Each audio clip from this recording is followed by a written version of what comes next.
What's up, everybody? Welcome to Kinda Funny Games Daily for Tuesday, November 28th, 2017. I'm one of your hosts, Greg Miller, alongside the pure one at Tim Gettys. Let Tim host. How you doing? I'm good. How are you? Good.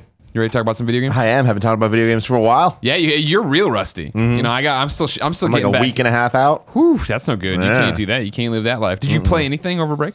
I played a lot more Mario Odyssey. I think that's it. I don't know that I. None of that Animal Crossing, huh? You just No, I won't give didn't. in. You Didn't just get won't into give in Animal and play Crossing. into it. No. You're gonna be very behind. You know Yeah. what I mean? Timmy Nook can only Culture's help you so gonna much. leave me behind. Culture has left you behind for sure. Yeah. You are, you don't even get some of the references I toss down when I talk about my Leaf tickets. Yeah, me and I'm like, Chrissy what's he Teigen. even talking Yeah, about? you can't understand what anyone's saying anymore, and I feel sorry for you, frankly. Yeah. Yeah. If you didn't know, ladies and gentlemen, this is Kinda Funny Games Daily, each and every weekday on a variety of platforms. We run you through the nerdy video game news you need to know about. If you like that, be part of the show. Go to kindafunny.com/KFGD. Give us your questions, your bad usernames, everything else. Then watch the show live on twitch.tv/kindafunnygames. If you're watching live, you have one job, and that's to keep us honest for everyone watching later on youtube.com/kindafunnygames and podcast services around the globe. You live viewers need to go to kindafunny.com/you're wrong. Tell us what we screw up, just the facts, ma'am, as we screw them up. That way we can set the record straight. Everybody gets the polished podcast, and we have a good old time. Tim? Yes. Got some housekeeping for you. Of course, Game Awards. Yes. About a week away. It's time to vote for Andrea Renee. Everybody go to Google right now, as we tell you to go every day. Google, search bar, trending gamer vote. It pops up right there. It looks like that. You click on Andrea's face. You click submit vote, and you did your good deed for the day. We're going to win this for Andrea. Boom. Like we won, or you won it from me back in the day. Hell yeah. It's a big deal. She deserves it. Let's get it. Secondly, that Nidhogg 2 Let's Play is still up on youtube.com/kindafunnygames. It is a party mode. It is hilarious. It went up during break, and I don't think enough people saw it. So Fantastic. I've been going out of my way. There's been a lot of really good party modes recently that I feel like just got lost in the shuffle. Just too much With the Thanksgiving run-ups. and all that stuff. Yeah, the Thanksgiving, the holidays. Because the all that Smash Bros. stuff. one was also very good. Sure, but Nidhogg 2 better. Nidhogg 2 was better. That's what I'm saying. Greg That is Miller's true. saying that. I'm just getting out there, saying true. that right there. Of course, tomorrow there'll be a new one up on patreon.com/kindafunnygames. If you want to go there and give us $1, you could see it early. And if you say, I'll never watch the content early, I say, maybe just give us the $1 if you like what we do. Really helps the business, you know what I mean? It's Arena Gods. It's Arena Gods It tomorrow. had me laughing so You hard. were laughing It had hysterically. Kevin yeah. laughing so loud and for so long. When we're in the back room, Yeah. and I'm like, there's nothing that could possibly be that funny for that long. Yeah. That would just make Kevin sounded like a broken Tickle Me Elmo. Yeah? It was kind of scary. Oh, he's going to watch it again right now and start laughing. All right, He's get gonna- excited about it. Next week is also PSX, if you can believe it. The details are up on all the social platforms for Kinda Funny Games in terms of what we'll be doing there. I, Greg Miller, am hosting panels. I, Greg Miller, cannot tell you about them still. I will be able to tell you about them at some point. Hopefully the next couple days. You'd expect it. For sure, though, I can tell you Sunday is our Portillo's meet and greet in Buena Park. Make sure you come to that if you're at PSX. But more importantly, Monday is the first ever Kinda Funny community meetup Christmas party that we're all doing in San Diego at Polite Provisions. Everybody bring an ugly Christmas sweater, bring a white elephant gift exchange, come there, drink some great cocktails with Eric Castro. If you're going to PSX, San Diego, just an hour and a half away by car. That's what Joey and I are doing, and Gentoo. We're going to drive down there, do it, hang out on Monday. So Monday afternoon, come out and do that with us. But there you go. Greg, I have some feedback about this show. Oh, God, Specifically here we go. about your intro rigmarole. I've thought about it many times as you've done it, but I never want to interrupt you when you're in your flow. But right now I had a good moment, so I'm going to interject. You say that that the people need to keep us honest and go to kindafunny.com/you're wrong, so it can be a more polished podcast for the YouTube and audio listeners. But it's also a more polished podcast for the live listeners as well. Sure. I just think it's a weird thing. What I like to do there is that I then call out The fact that we it have is a YouTube available on channel and we YouTube. have a podcast service around the globe. You know what I mean? And if that's the case, which I had a sneaking suspicion it was, Sure. I commend you Thank you. on your pimping abilities. Well, I try to get all the information in there without it just being you can get it here, get it here, get it here. Yeah. You know, I want to make sure you understand there's different levels. Things to going this. on. There's Yeah. levels to this shit. There's lots of levels. Kind of to funny this games shit. daily. All right, thank you. No problem. Thank You're you. I welcome. appreciate your contributions. Thank you. Oh, look at that. Wow. He's still thankful. You know, it's after Thanksgiving. I know. So. And final piece of housekeeping is to tell you that this episode is sponsored by Lisa and Omaha Steaks, but I'll tell you about those deals later on in the show. For now, let's begin the show with what is and forever will be the Roper Report. Time for some news. 2 items on the Roper Report. Very pathetic. I don't even want me to do. I'm not going to make the news happen. Greg, I don't actually mean it. The kids, they just want me to mix it up sometimes. So I got to go with something else. All right. Too mixed. Number one on the Roper Report, PUBG is apparently going mobile. This is via Polygon. Why not? Why not? A mobile version of PlayerUnknown's Battlegrounds is in development, Tencent announced this week. The mega publisher is working with developer Bluehole to port the Windows PC hit to smartphones for Chinese audiences. Tencent promises a similar PUBG experience on mobile as on PC, although it remains to be seen how the company will translate the shooter to a smaller screen. Parentheses, there are plenty of Battle Royale style games already on mobile that may give fans an idea of what to expect at least, end parentheses. The game is currently planned to launch in China first, although Tencent neither gave the release date nor detailed plans to expand to its other markets. But as the company pointed out in its Chinese language press release, PUBG has sold more than 20 million copies worldwide, so we'd expect a Western release at some point. How you feel about that one, Tim Tam? Man, this is Tencent. I don't know. Is it? That's how I've always heard it pronounced. I'm fairly confident. It's interesting because as somebody from America that understands American companies to an extent, and even how America deals with like Japanese companies with video games and all that, China is something that you rarely hear about. I think it's because a lot of times they don't play nice when they're very insular. Yeah, insular. They have their own things going, so it's like Facebook and all that not really over there. So they have to have their own kind of systems and social sharing and all that stuff.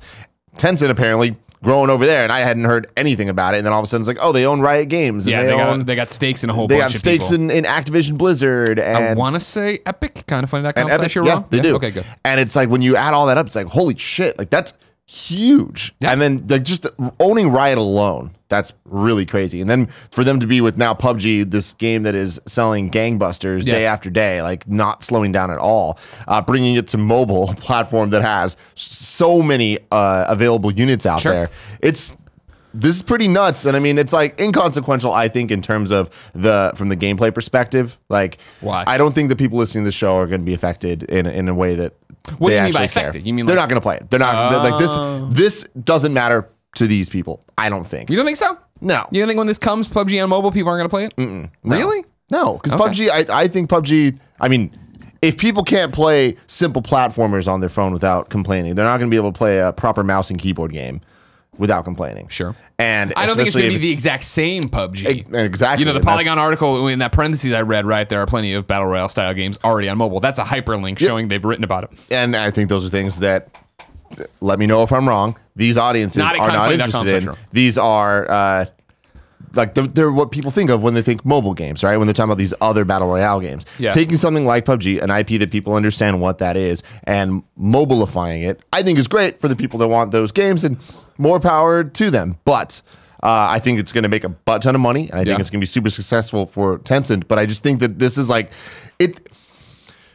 We always talk about the industry as it is, and then there's all these weird splinters we don't really know about because it's not our neck of the woods. It's not our neck of the woods, not our ecosystem, none of that. And I think that this is just an example of mobile games, and like esports is one of those branches, right? And then it's just like MOBAs in general is another. And then there's things like mobile games that millions of people are playing and millions of people are paying for, but not us. So here's my thought on this one is that I understand what you're saying, and I think in a traditional sense you're correct.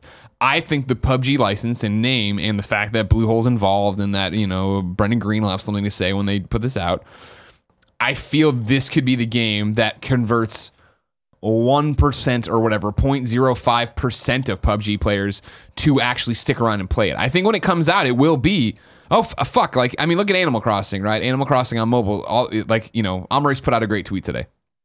And it was like, hey, Amaris, you're playing that Animal Crossing game, right? And her response of, yeah, I love it. And then the person in her fictional conversation, is it good? And her going, no. Like, we're all playing it, not all, you're not, but like a lot of us in this room are playing that game and enjoying it, even though it's just task management. It's not like a real Animal Crossing, in quotes.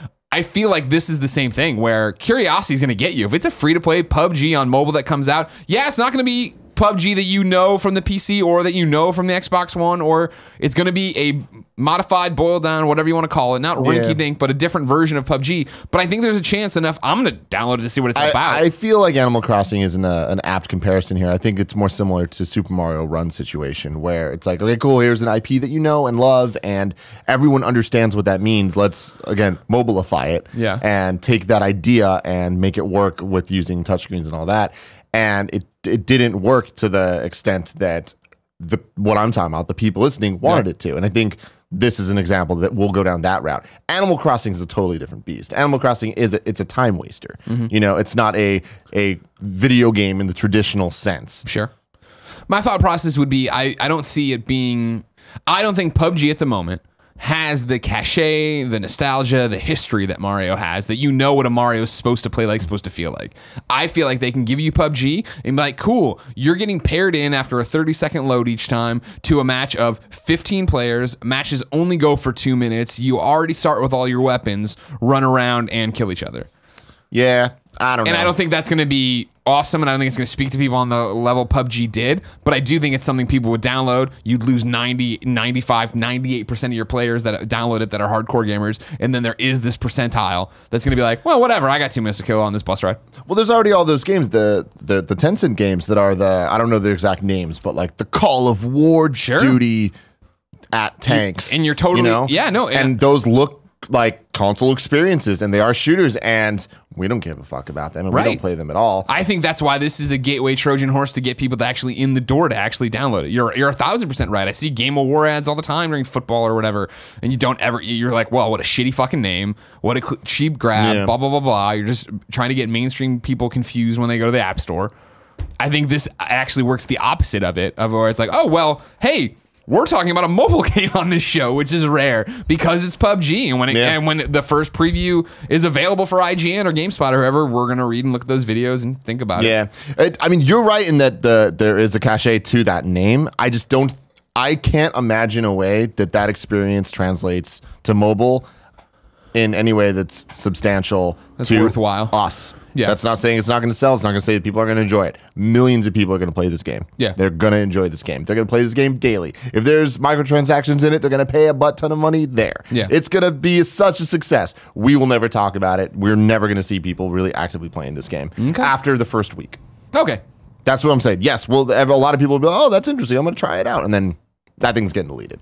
We'll see. We'll see how it shakes out. For now, Bobby Wasabi writes into kindoffunny.com. Great name. Kindoffunny.com/KFGD and says, PUBG coming to mobile. This news doesn't surprise me too much personally, though this news coming out just weeks before the release of PUBG on Xbox One makes me hopeful that perhaps a PS4 and, more excitingly, a potential Switch version could be possible. What do you think the odds of this, the Nintendo Switch version, happening are? Good question. I think very slim. Yeah? Yeah, I mean, especially right now, Nintendo's online infrastructure is a disaster at best. Once next year we understand what their paid app looks like and all that whole system, that could change things. I don't know. There's something about games like PUBG where it's strictly online multiplayer. That's all that it is. Yeah. Handhelds don't work that way. But it's not a handheld. Switch isn't a handheld. This is a console you can take on the road with you. Sure, and that is true. But I don't know. The Switch, like he said, more excitingly, the Switch. I don't think that's more exciting.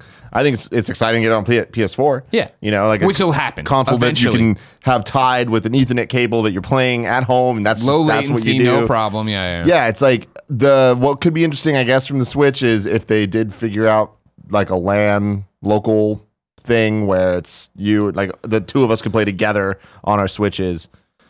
I don't know. I don't think it's that far-fetched. I think you would have asked me this February or March of this year. I'd been like, yeah, no fucking way. No, blah, blah, blah, blah. But I think the adoption and success so far of Bethesda on the Switch, I think, the fact that they are putting Doom out there, or Doom is out and Wolfenstein's coming out, shows that Nintendo wants a place for mature games. I think the success of indies on the platform shows that independent studios like, and I'm roping in Bluehole and PUBG Corp and whatever you want to call it now, and Tencent involvement. I think that looks enticing to them. I do think the wild card is how the fuck does online work there. However, a huge part of Rocket League is online, and I don't see people bitching about it.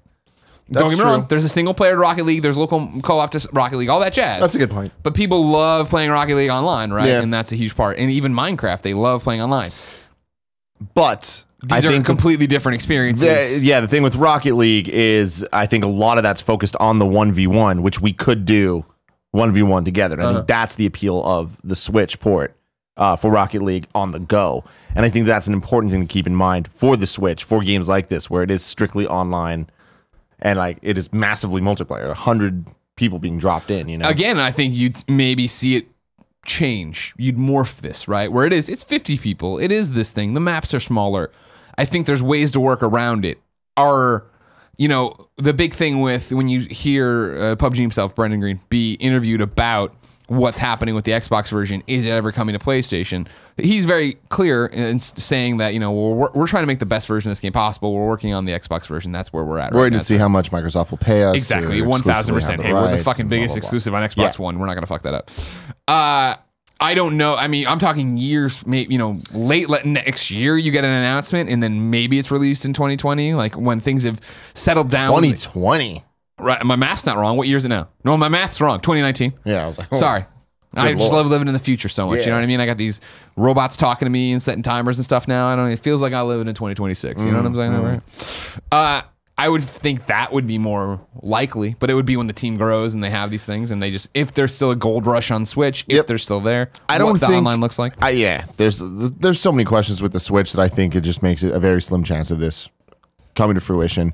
I think it coming to mobile doesn't have any effect on it. Put on other systems like we've seen that before with other games. Like the mobile versions are kind of just like a different beast. And that's the thing. There's making a mobile game, from everything I understand, is a completely different beast, and it is that there would be another team working on this. It's not the same team that's making PUBG to Xbox One.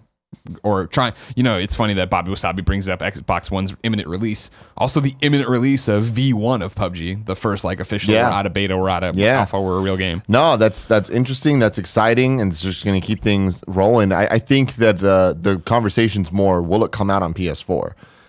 Will it come out on Switch? I think is like that's.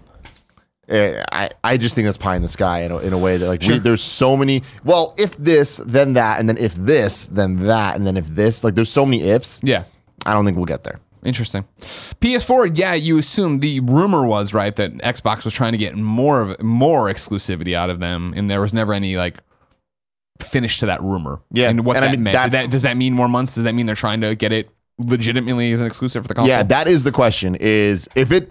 Microsoft's either going to pay a lot of money and get that, or it's going to be on PlayStation 4. Yeah.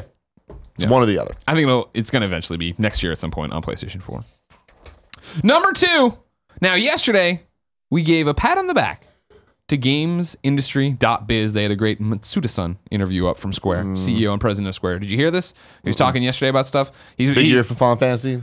That was the one I didn't put that on there. Today he said 2018 is going to be a big year for Final Fantasy, or somebody did it from Square. I was like, all right, great. That's whatever. That's just PR talk. Guess what, everybody? Please be excited. 2018 is going to be a big year for Kind of Funny.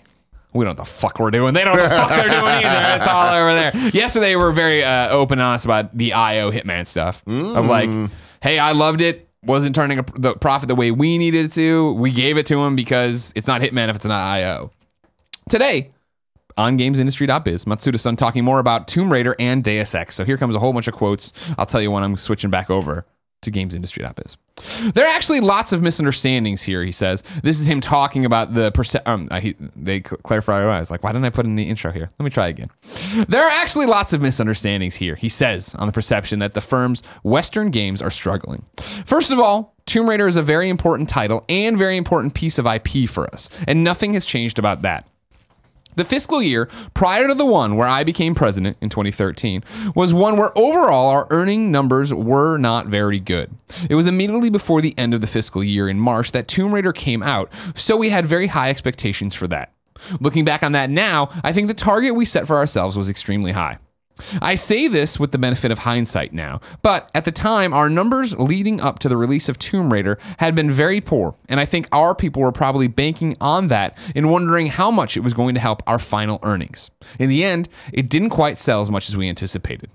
This is back to GamesIndustry.biz. Miss Croft's rebooted adventures have certainly delivered strong sales since. Today, the 2013 Tomb Raider has sold more than 11 million units worldwide. The 2015 sequel, Rise of the Tomb Raider, has shifted nearly 7 million units, and remember that it wasn't available on the market-dominating PS4 for the first year. Matsuda is also quick to quash premature reports of Deus Ex's demise. Quote, "We have never said anything about discontinuing that title, but for some reason, that's the rumor on the market. What I can say is Eidos Montreal has always developed Deus Ex, and the issue is we do not have limitless resources. We have several big titles that we work with, and that's partly a factor in what our lineup looks like. Of course, it would be ideal if we could work on all of them all the time, but the fact of the matter is some titles have to wait their turn. The reason there isn't a Deus Ex right now is just a product of our development lineup because there are other titles we are working on." He went on to add that Deus Ex is also a very important franchise for the publisher, highlighting its unique position in Square Enix's portfolio as a first-person title, and added, quote, "We are already internally discussing and exploring what we want to do with the next installment of it." So another, hey, we're giving you actual answers. We're going to talk about this stuff. I like them. I don't totally agree with his thing of like, oh, I don't understand where like this idea that Western IPs are struggling from us. Like, well, no, Well, they're struggling. you came out and said that Tomb Raider didn't perform the way you wanted to, even though it sold great the first time around. You have said that like, all right, Deus Ex is on hiatus or whatever, and everybody just reads into that the fact that both those games didn't sell well. Exactly, and then all the Marvel stuff. It's like, okay, well, this makes a lot of sense. A quick question here: Shadow of the Tomb Raider. Where the hell is that at? Great question. I mean, you figure You think Game Awards? That would make sense. That'd be a good reveal. Yeah, Jeff's already banging the drum that he's got a lot of stuff up his sleeve. I feel like it has to be there because I'm a little shocked it hasn't been formally announced yet. Yeah, because that was a while ago, right? Yeah. When was that? Was that last year? I want to say it's pre-E3. Yeah, that does make sense. Yeah, I don't know. It feels like forever. It feels like a lifetime ago. Yeah. But Game Awards would be a good one. But then again, maybe What's confusing about it, right, is that's the one. Help me out. That's the one. So Crystal Dynamics working on Avengers is the rumor, or that's confirmed. That's confirmed. Shadow of the Tomb Raider is supposedly rumored to be Square Enix. Eidos Montreal working with Crystal Dynamics, right? So Crystal, but there's a rumor. Deus Ex team.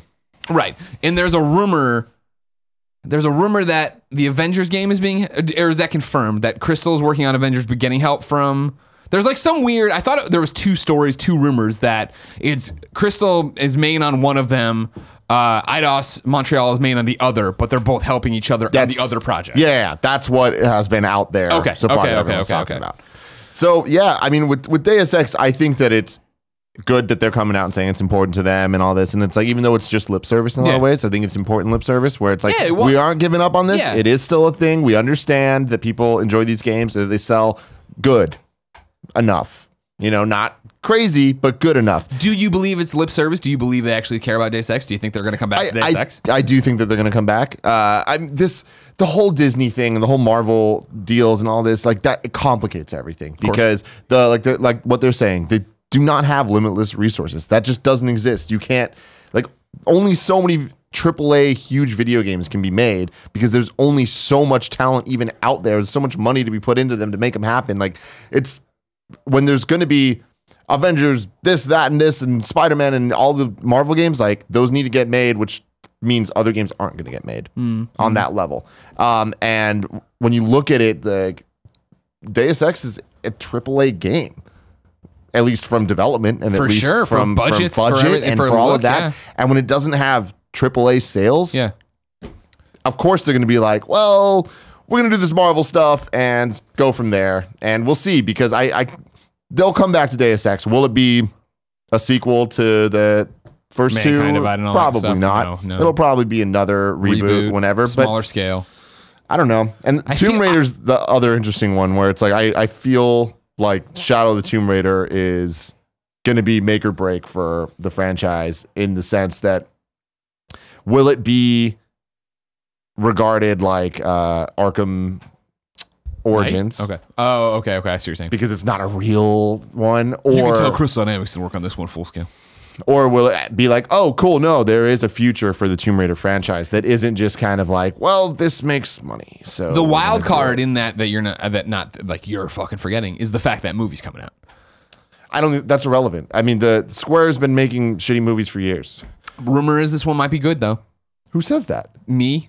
I was like, I haven't heard that. But I mean, like, there was the Hitman movie, and sure, there was I know. We don't need to start. Whatever. Hey, they made a video game movie. Hey, it sucked. That's the story every time. That stuff. This one's based on the original game though, so like that's a good jumping off part. As long as they don't go to the whole ending with the fucking spoilers. Ghost for like, come on, what the fuck? Are we talking about? I don't know. It's got the girl from Ex Machina in it, right? That's cool. Does. I mean, that's hey, cool. whatever. The trailer, I saw it, and I'm like, this looks fun. Yeah, this looks like fine, a Tomb Raider like video game movie. But my it thought looks process, better than the Angelina Jolie ones. Oh, of course, yeah. My thought would just be if that movie even finds a modicum of success, you want to have Tomb Raider a viable franchise still to give you something in that world to get you going back to. I guess my prediction, that movie's gonna flop. Sure, yeah. Like not just critically, like I don't think it's gonna push the needle in terms of ticket sales and stuff. I don't even remember when it comes out. It's an interesting thing because with yesterday's piece, where he's talking very openly about Hitman and IO, it was like, man, this is a really telling, cool, glance behind the curtain. And this one has the same shade of that, but doesn't feel as honest. Where I read all this and I'm, okay, cool.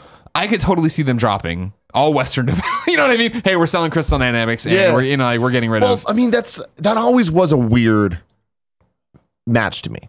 Like that, I remember when all that was first happening. It's like, whoa, wait, Square makes all of these games? Like it's like, oh, okay, well, I guess they just bought those companies. So it's like, really, it is still Crystal, it is still Eidos, whatever. But like that was always weird. And I feel like it was at a time when Square's properties were at a lull.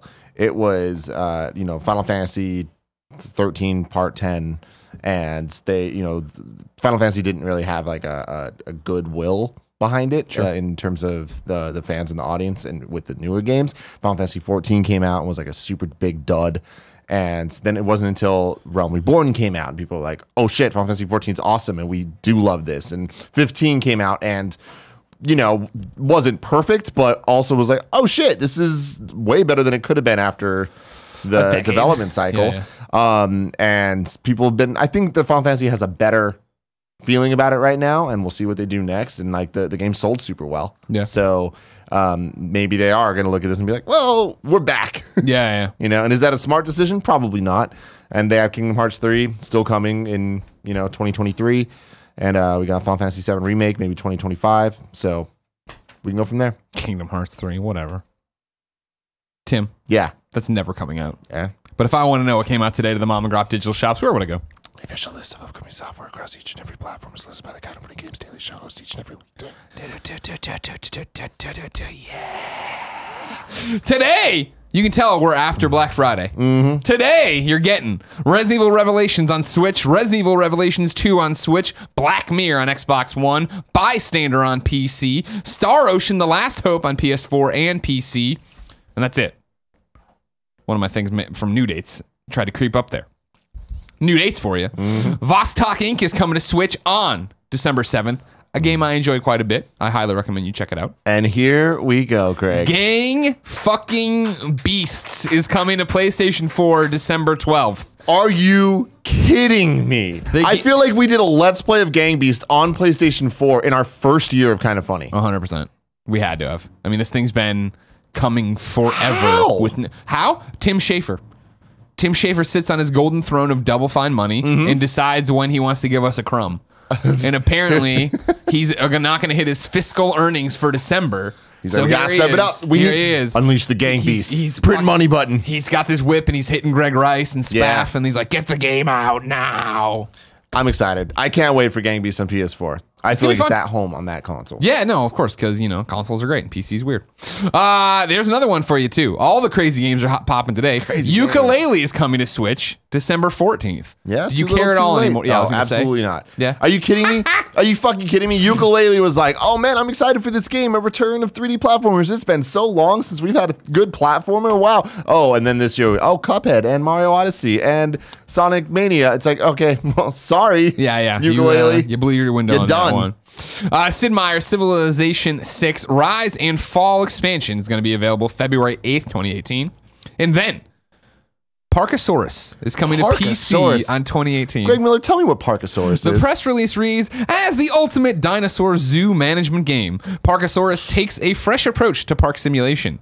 Parkasaurus challenges the player to plan, design, and construct fabulous exhibits that maximize both the happiness of their dinos and their park's guests' satisfaction and willingness to spend money. That do anything for you? No, I don't like those games. It's got a really interesting visual art style. So I got the press release today, put it in there, then went over to IGN when I was gathering news, and they had a full-blown preview up of it. I was like, it looks interesting. All right, what's going on? But you like those games. You like the Sim Cities and the... I do, but this one doesn't look like it. It's like they were calling it like an FPS too. I'm like, I don't know what's going on. What? I don't think you're shooting. They're but calling it a first-person shooter where you... First-person perspective. You know how they do it over there? You know how All right. Time for Reader Mail, Tim. But first, let me tell you, Reader Mail and Kinda Funny Games Daily is brought to you by Lisa in Omaha Steaks. Let's start with Lisa. Now, I've been saying this for a while. What you been saying? If I'm lying, I'm dying. Going to the mattress store sucks. I went there with Jen. They made me lie on these things. They put these little weird things on top of the pillows. Yeah, and I didn't like that one bit. And then he's like, this guy's asking me, my wife, how this bed feels. I'm like, I don't know. Let's go away, man. And then it's like, and then they have these giant jumping prices, and you go to the cheap one, and that one feels like it's just garbage. You don't want that. Left, order my mattress online. That's what you do now in 2017. And they bring it to you in a box. It's compressed. This cute little box. Yeah. You pop it open, and it just goes. Yeah, that's the most exciting part. Joey, was that the most exciting part when you got your Lisa mattress? Do you like your Lisa mattress? It's really comfy. Yesterday I told a lie on the show that you missed work because the Lisa mattress was so comfortable you were still sleeping in it. Joey missed it for other reasons. I don't know why. Anyways, the Lisa mattress is 100% American made and delivered in a compressed box to your door. It is thoughtfully crafted with high quality materials to create what Lisa calls their universal adaptive feel. Its 3 foam layers provide support, pressure relief, and cooling that adapts to all body shape, sizes, and sleeping styles. You get a 100-night trial. You don't like it? They come back for it. You get your money back. Everybody has fun. Mattresses cost thousands of dollars in the store, but Lisa starts at just $525. But you can get $100 off by going to lisa.com/kindafunny and enter the promo code kindafunny, all one word. That's Lisa, LEESA.com/kindafunny. Promo code kindafunny, all one word. Next up, Omaha Steaks. Nick, you like meat? I love all sorts of meat. Damn right you love the meat. Remember Extra Life when I barbecued all that meat? It was from Omaha Steaks. That's what they do. They have these crazy packs. I'm going to tell you today about the how $49.99 can get you the family gift pack when you go to omahasteaks.com and enter the code KFGames in the search bar. That's 75% off. If I'm lying to dine again, I've used this code before, and I went and bought my dad this. Do you remember this a few years ago? Yeah. He was so impressed that my dad... I don't know my dad well enough to get great gifts. Dad doesn't know me well enough to get great gifts. I gave him Omaha Steaks. For my birthday, he gave me Omaha Steaks. Tit for tat. That's how it works. You know what I'm saying? Familyness. It's the gift that keeps on giving, Nick. Right now, Omaha Steaks is giving you exclusive savings just to you. Listen to everything you're going to get for that less than $50 price tag. 2 filet mignons, 2 top sirloins, 2 boneless pork chops, 4 boneless chicken breasts, 4 kielbasa sausages, 4 burgers, 4 potatoes au gratin, 4 caramel apple tartlets, 1 Omaha Steak seasoning pack, and you get 4 additional kielbasas for free. Those were my favorite ones from Extra Life. Yeah? The kielbasas. And then remember I made the bagel burgers. And those were great. We dropped this information on Anthony yesterday. He called it a game changer. We agreed. Go to omahasteaks.com and enter the code KFGames, all one word, in the search bar, and you'll get 75% off. It's a gift that's guaranteed to be a hit. omahasteaks.com, code KFGames, all one word. Come over here because they can't hear you. You can't hear you if you... That's fine, but you can't... They don't know what you're saying until you come over here. You know what I mean? Speaking of bagel burgers, we're going to Beef's for lunch. Okay, cool. Some hot stuff, baby, tonight. Oh, jeez. Tim, read a question, and I'm going to We're going to read a question as Greg does some stuff. Let's go. I'm going to start here with Diego. Hey Greg, long time, first time. I was thinking about upgrading my PS4 to a PS4 Pro or an Xbox One X. I have a 4K TV, so the upgrade to me makes sense, but I'm hesitant because I don't know how long the generation has. If I upgrade in a couple months, then in a year they might announce a PS5 or an Xbox 2. So my question to you is, how long will the current console generation last? How long will the PS4, Xbox One console generation last? I think Yeah. Lay it on me. there's no chance of a PS5 or next box You don't being think announced at next E3. Oh, no way. No. So Not next year at all. Then the question is the following E3. So Is there I'm a trying to write all this chance? down. All right, so we're in 2017. I've already confirmed that I don't know what year it is. 2018, 2019, 2020. And then I'm stupid and always forget. 2013. That's when the release date Yes, was? November 2013. We I fucked don't up know really bad one time. Well, it's just And because I've never heard the end of it. well, it's the problem, of course, is the fact that time has lost all meaning to us, and I just don't understand where I am in it ever. So 2013, you say, is when it comes out. Again, Tim says that if he's wrong, it's on him. Because it's when I went to Japan. I got one of those things. Yeah, that makes sense. I think it was 4 years ago is what I got the little Facebook memory for. Japan. I gotta visualize this all. I think when you spell it out and you say not 2018, I agree. But I also feel like 2019 is also too soon. I feel like these things are still selling so well, you don't want to fuck that up. PlayStation just said yesterday, you weren't on the show, I don't know if you caught it, that Black Friday was their biggest Black Friday ever. In the company's 22 years, or 23, 22, they had never sold more units, more consoles on a Black Friday than they did this Black Friday. Yeah. So the PlayStation 4 is still a juggernaut, still running away. There is excitement behind the Pro and the Xbox One X, where people are like, oh, these games look great, they look better. You can ride that for a few more years. You can get people to buy those for a few more years. If it is that, oh, I want to upgrade, oh, I want this. You figure it's both the sales figures of the unit itself. When is it going to plateau? When is it going to dip? That is going to motivate these companies to actually pull the trigger. But then it's also PC games pulling away and not being able, looking like shit on PS4 and all that stuff. And we're not running into that. Don't get me wrong. PC games look better and hair bob technology and all this crap I don't care about. I still think that consoles have such a stranglehold right now going. They have so much behind them that PlayStation is worried about fucking it up. The wild card is Xbox. Is when does Xbox want to come out? Do they want to be out before everybody? Do they want to wait and see? Do they want to see if they can make up ground with Xbox One X? Like, what is their... I don't know what their... As I've said on multiple shows this year about Xbox One and Xbox One X and Microsoft and Xbox, I don't understand what their vision is anymore. I think it is all driven by software. When we look at how long this console generation has been so far and how long it could keep going compared to last generation, compared to the generations before that, you can't really tell too much just being like, well, this lasted this long, so this must last this long, because there hasn't been any type of consistency, especially recently. But what I do think you can do is kind of look at it from it, because you're talking about hardware sales and why the hardware keeps selling, and it's because games are still coming out for it, and they're games that have consequence. The major exclusives or the major third-party hits. And once you see the franchise of those third parties kind of run their course that generation, that's when it's like, oh shit, whatever. Call of Duty, still going strong. And we've seen kind of a resurgence here. How long will that last? Assassin's Creed, same thing. Yeah. That's from a third-party perspective. From the first-party stuff, it's like, all right, cool, we got Last of Us on the Sony side. We still have Death Stranding. We still have The Last of Us. And then third-party, there is still Kingdom Hearts. There is still Final Fantasy 7, right? Yeah. Those are all the furthest out games that we know. Sucker Punch. And Sucker Punch, right?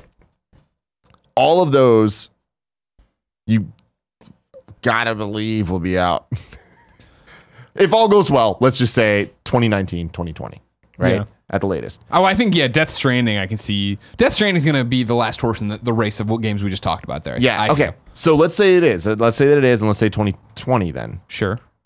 Which fuck, that even sounds really far out. It does sound really. I mean, here's the problem with Death Stranding, saying it's going to be far, far away. This is going to be much like my Persona 5 prediction that's going to get fucking delayed. Where that was just months of people fucking screaming at me every day, being like, "Oh, the website says this year," and then when it finally got delayed, I got to fucking piss on all their graves and fuck their grandmas, right? Yeah, I remember that. That's what's going to happen with Death Stranding. They're going to say it's going to come out. It's going to be years of being told we're wrong, that it'll never be that long, and then finally getting to a 2020 after multiple delays. Okay. So if that's the case, let's take that as where we're jumping off from here. Sure. Is there another lineup of games after that? Yeah. Like, because I think that's the question. And I feel like if the answer is yes, if Sony can manage to have another big push of and here's what's next. Yeah. Then it might push the PS5 back quite a bit. But the other way to look at it would be like, this is it for PS4. Yeah. In terms of the big exclusives, and then it is PS5 time, in which case that does line up, and I can see Death Stranding coming out at the tail end, being kind of a Last of Us style game. Oh, I was gonna say being a God of War 2. Yeah. Or God of War 2. Exactly. Yeah.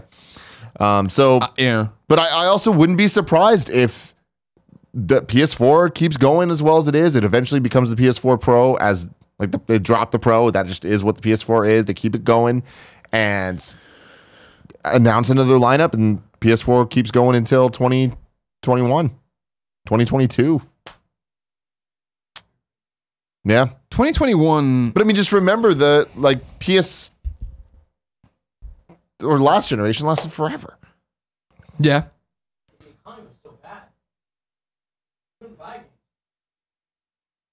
Kevin's crazy. It's a fascinating question that I think really does play into it. We're in a different spot than we've been ever in terms of how these units are selling, the continued success of them, the success of the Switch, these new iterative consoles. Mm-hmm. What does that do to the lifespan? How does that expand it? For sure this year, no. And that's why I feel like for the way, like, obviously, I'm so sure you won't hear about a PlayStation 5, Xbox 2 at 2018's E3, that it really makes me wonder, 2019 sounds too far out then too. And so then does it become, you hear there's a reference to in 2019, or is it all just 2020? Like there's a February event for PlayStation 5. And that's what it'll be, is I think that when we do hear these games at our systems, it's not going to be at E3. It will be at a PlayStation, like how PS4 was revealed, where it's like, they just had an event and here it is. So I talked a lot about PlayStation, but Xbox, you saying this reminded me, it's like, I think that Xbox is the more interesting player in the race, because I think Halo has a lot to do with it. Depending on when the next Halo comes and what they do with the next Halo, that could dictate when the next system's launched and whatever. If they do have a plan to launch a successful Halo game on Xbox One X and everything, and they announced that at E3, that changes things to me. If they don't, then it's like, ooh, maybe they're just holding it for the next system and gonna bet big on it. I mean, yeah, that's been what I feel like you've been able to take away from Xbox this generation of where are the exclusives? Where are the exclusives? I do think they understand they lost this console race. And so they probably have people working on things that are planned for the next console because they need a launch lineup that makes you do it. But even then, you usually don't launch with multiple first-party exclusives that are like, you know what I mean? Like, you don't want things to get buried. Yeah. I mean, look at the Switch, and why it was successful is it had a limited launch, but it had a steady release calendar. If Xbox could do something similar to that'd be interesting. I don't know if it works in the same way. Like, I know that the Switch is a home console, but I think it's selling and it has a release schedule similar to handheld devices. And it can be a handheld device. I don't know if a pure console can have that same type of success based on, and here's Halo, and here's Gears, here's Forza, and here's, like the new thing 1 and new thing 2 and new that's thing the 3. thing with Xbox, where I feel like they've tried to play that card already with Xbox One. Like, here's a Halo, and and it's just nobody cared. It didn't move the needle the way it did before. But I don't think that they had the calendar structure that I'm talking about, where it's like where there was 10-pull event after 10-pull event after 10-pull event. The way that even Sony, I think, just luckily it kind of fell into place this year had. So what does that look like if it launches that way, like the Switch did? You know, like where like if Xbox 2 were to come out with a killer app and then keep growing from that, it's like, well, there's this killer app, and then next month this, and then next month this, and next month this, and then on top of that, you get to the fall, and then it is all the third-party games. I think the Xbox One X, it almost doesn't matter in the sense of this conversation of when will Xbox announce. Xbox could announce Xbox 2 next year, and the Xbox One X just coming out, I don't think affects that because they know what they have, and I truly see the Xbox One X as, hey, we can sell this. I doubt that their sales margins are high enough where they need to sell that many of it for it to be a worthy investment just to turn the conversation. So to what you're saying, I understand that calendar structure we're talking about, but I also feel that Halo and Gears this time around on Xbox One, the ones that came out, just didn't move the needle in terms of people really don't care about those franchises like they care about Zelda. And not that, you understand? Where no, I do. I think that... with Halo specifically, I think Halo is due for Renaissance. A reboot? If not necessarily that, but I'm saying that like, yeah, Halo kind of like it got a little bit too. Here's another. It feels like it's been long enough now since we got a proper Halo game, and they've been quiet about Halo proper for long enough that I think that the next one could be that exciting thing to get people back. And then my other problem would be that, Xbox 2 could happen at any point. I don't think it can happen for another 2 years at the earliest. Because if you, like you're saying, where if they did it right now, it would be hey, wait, fuck you. Like, you've been turning the ship slowly. You've been making all these decisions. Xbox One X has actually motivated people I know to go buy an Xbox One X and actually play Xbox One X. Play Xbox One games again that they haven't played and pick up things that they've missed. And I feel like if you were to come out now and be like, next year, all right, cool, let's talk about what is next for I think there would be people like, what the fuck? We just bought the Xbox One X. And even though it's been walked back, this is, we're done with console generations. We're not. We're making it sound like this was going to be an evolutionary step, that this was a vision to believe in that didn't replace console generations, but definitely was an investment I wasn't going to get screwed on 9 months later, 6 months later. I don't know. I think that the Xbox One X was an obvious move of desperation, and it was definitely a money grab a investment of money, total opposite, investment of money to stay relevant and to like keep the name, like to keep goodwill for the Xbox. And because the way I'm looking at it, you said it earlier with the Wii U, and I think there's a lot of comparisons between the two. Obviously it's not as dire and not as bad as that, and the Xbox One is still, like we always talk about, it's not beating PS4, but it's still doing really well.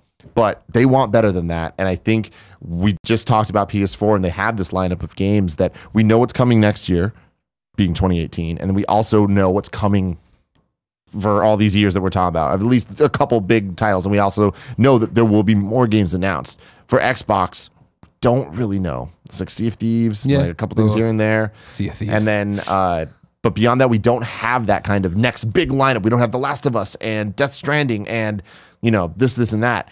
So I think a big question is, will that be announced? Or is it going to be kind of, are we just going to see more things like we saw at the end of the Wii U life cycle, where everyone was waiting for Metroid Prime, everyone was waiting for a proper 3D Mario, and everyone was waiting for these big tentpoles, and we didn't. We got a Yoshi game.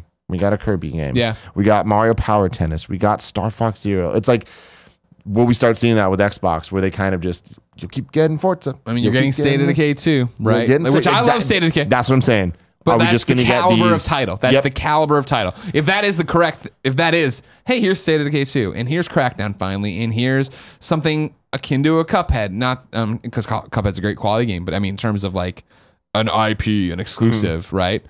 Then that would be signs that they are just keeping the troops in the back. Let's work on everything. Let's get it to Xbox 2, and let's get that out when we get it out. Upcoming E3 is going to be extremely telling for Microsoft, and I think that a big part of that is going to be what they decide to do with Halo.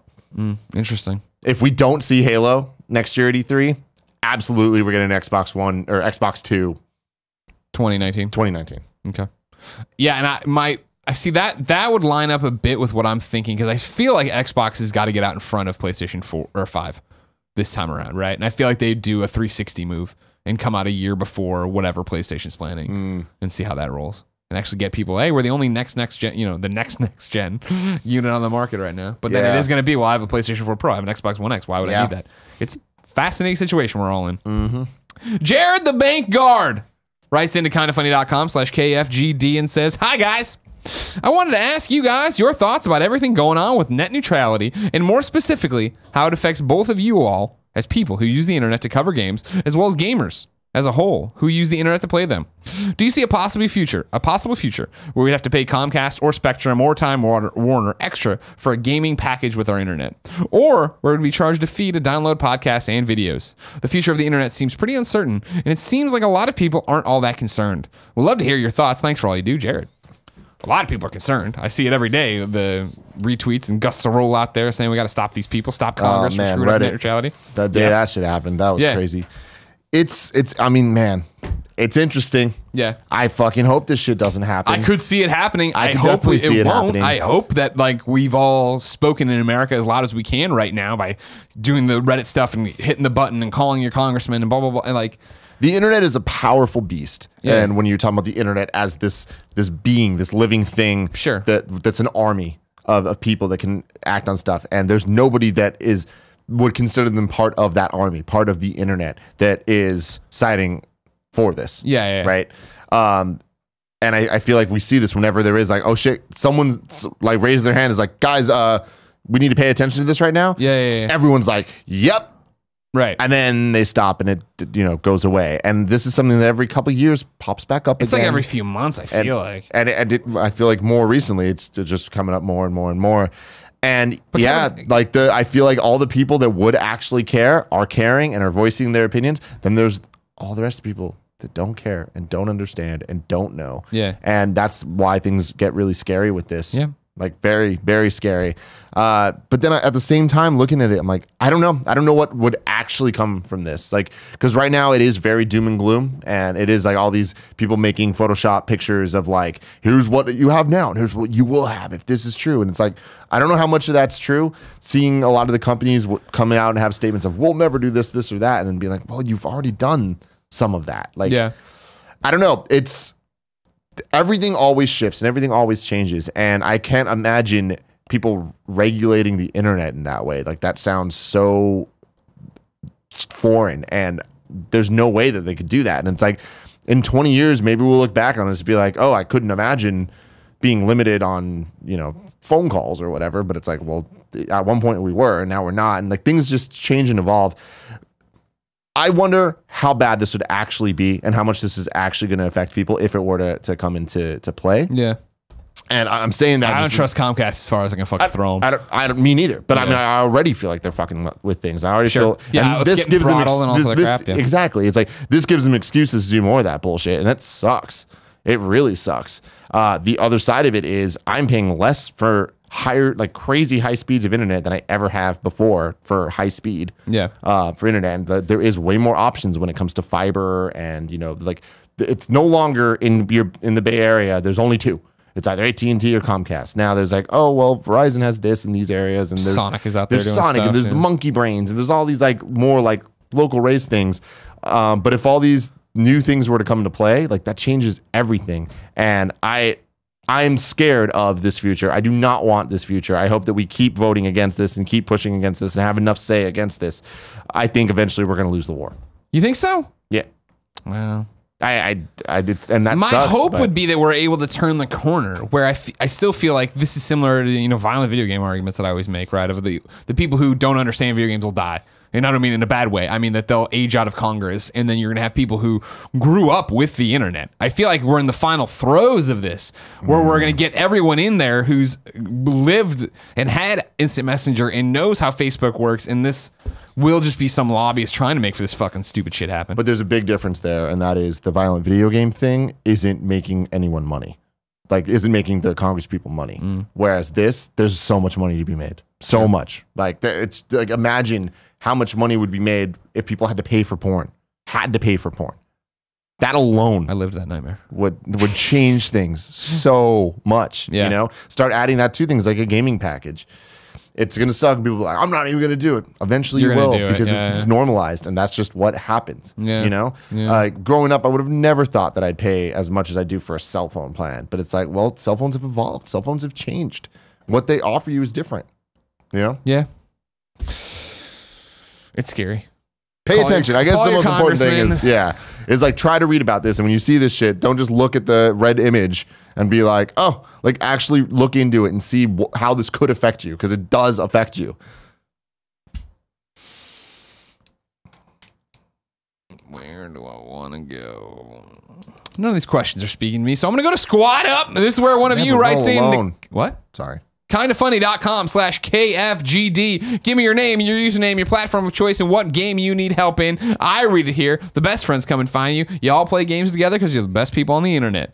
Kaz Risk wrote in. He is playing on PC because he's a huge dork. He says he needs help on blizzardbattle.net. And he puts Kaz Risk, all one word. Kazrisk. I actually like Destiny 2, and I'm a huge lore nerd. We knew it, PC player. So I'm looking for a best friend clan that has a cool name and maybe plays enough for the bonus engrams. If you're playing Destiny 2 on PC, you need to go find Kaz Risk on the Blizzard Battle.net. Help him out, play some people. And speaking of Destiny 2, Greg Way. Yesterday, Anthony and I talked about Destiny 2. This whole shenanigans about them fudging the XP numbers. If people cared, casual gamers versus being, I like it. A lot of people don't like it. What do you think? Chase wrote in to kindafunny.com/KFGD and says, regarding the casualness of Destiny 2, I felt somewhat burned by how easy it was to get 305. All three of my characters were 305 2 weeks after launch. As the crazy person I am, I wanted to put in thousands of hours into this like I did Destiny 1 or like I did DC Universe Online. I love the grind, and sure, the 2 weeks were a grind, but I haven't played since getting all three to 305, nor will I play till the cap is increased, but I crave that grind. That's just me. You are a crazy person. I love Destiny 2, and I had a great time with it, and I like that 305 was achievable, and it wasn't going to be thousands of hours. But again, similar to what Anthony was talking about, right, where we talked about how Destiny 1 kind of has rose-colored glasses at this point. Remember, vanilla Destiny wasn't great. It wasn't until stuff started coming, but you're getting more next 2 weeks from now, right, with the Destiny Osiris pack, so we'll see what gets there. I'm not sure if the level cap's going up. I like to be surprised. Tim? We asked people watching live to go to kindafunny.com/you're wrong. Tell us what we screw up as we screw it up. What did we get wrong today? The Noisy Elk says, okay, this isn't actually you're wrong. It's a you're right.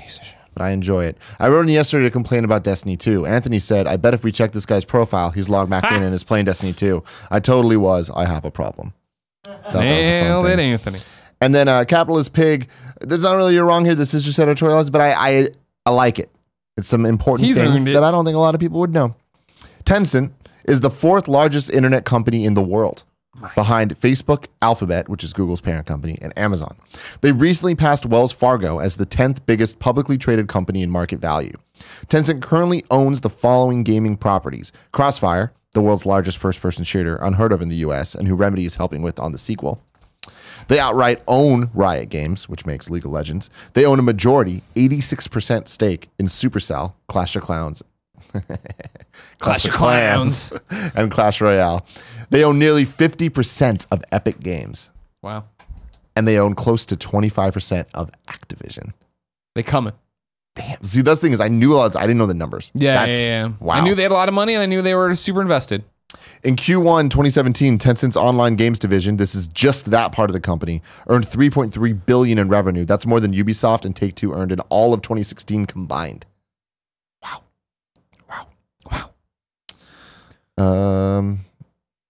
Wow. Racken says, Shadow of the Tomb Raider leaked October 31st, 2016. Yeah. We're getting due to hear something about that game, So then. over a year ago. It's also, I meant to bring this up. We got off topic, but we're also, when are we going to hear something about Avengers? You know what I mean? E3, right? Yeah, you'd think, yeah. I mean, Game Awards? Another trailer at Game Awards could be cool, but I think it's too close to the Age of Ultron, or not Age of Ultron, sorry, Avengers Infinity 3, War? whatever. Video games. When are they coming? We don't know. Hi. Thanks, Kev. A lot of editorializing. Yeah. Nate Sticker says, more info. Parkosaurus becomes a first-person shooter when the dinosaurs escape and you have to hunt them with tranquilizers.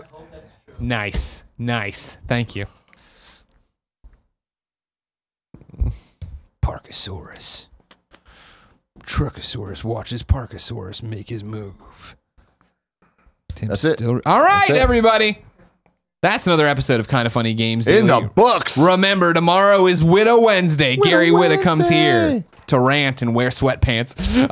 Each and every day, you can watch the show on twitch.tv/kindoffunnygames, youtube.com/kindoffunnygames, podcast services around the globe. No matter where you get Kind of Funny Games Daily, thank you so much for watching it, supporting it. We love making it for you. If you could, subscribe, like, share, go on patreon.com/kindoffunnygames. Toss us whatever you can, even if it's just $1. It helps make the world go round. Until next time, it's been our pleasure to serve you.